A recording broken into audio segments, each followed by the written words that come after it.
Hey, Living Hope Ministry. Today we'll be reading Genesis chapter 19, verses 30 through 38. First, I'll open us up in prayer, and then we'll begin. Father, thank you for this time. Thank you for allowing us to read your word here today and allowing us to just learn more from you, learn more from these few verses that you have prepared.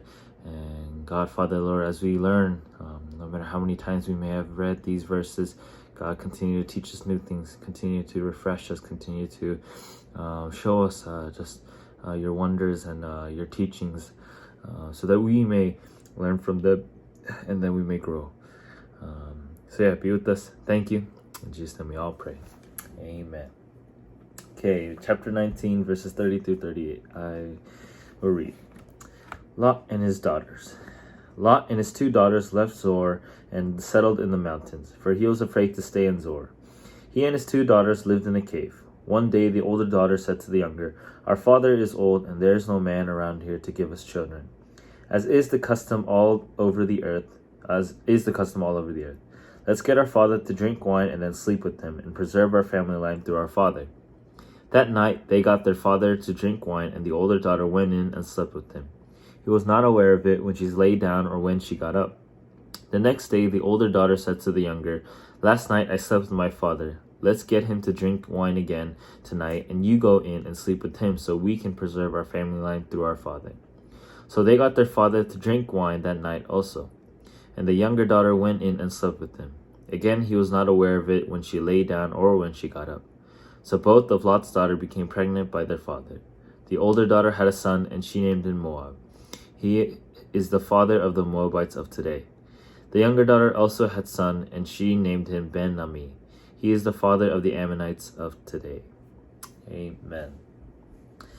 So after the Sodom and Gomorrah incident, and as Lot was running away, he left Zoar completely and went into the mountains, basically got into complete isolation. And then his 2 daughters that he had wanted to preserve their family line.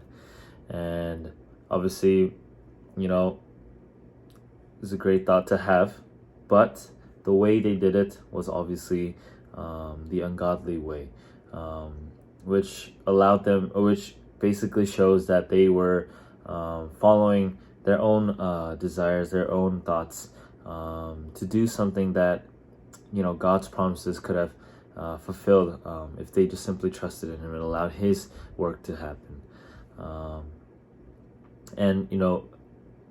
It's pretty straightforward, but after this act happens, first the older daughter has Moab, the father of Moabites, and then second daughter Ben-Ami, the father of Ammonites. And if we kind of just know the brief history of Moab and Ammonites, they kind of aren't the best in Israel, and they kind of have some problems here and there.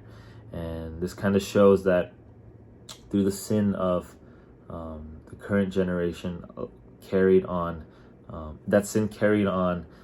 to future generations, allowing multiple generations to kind of not grow in the right way or have that continuous way of hurt and pain and sin.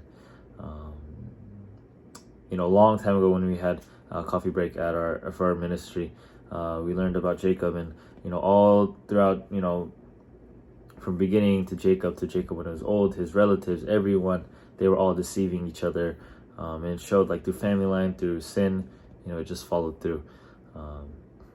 And I hope with this passage we can learn to really trust in God's promises, no matter how isolated we may be, and no matter how alone we might feel.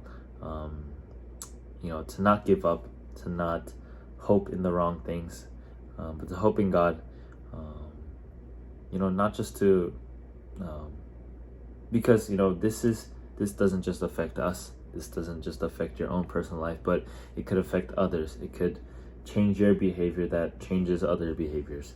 I think it's the thing of get your own what is it called? Not steak, but get that stuff out of your eye first so that you may help others. And kind of like the same idea. If you don't get that distraction out of ourselves, then we can be a simple distraction to others. But also, that doesn't mean we don't hide it, but I think it's a way of showing the idea to really trust in God's promises, trust in what He has for us, and be fully waiting. And there's patience in it, there's consistency in it, there's persevering. But with all these things combined, trusting and knowing that He will do His work. I hope you guys have a good day, and see you guys next time. Peace.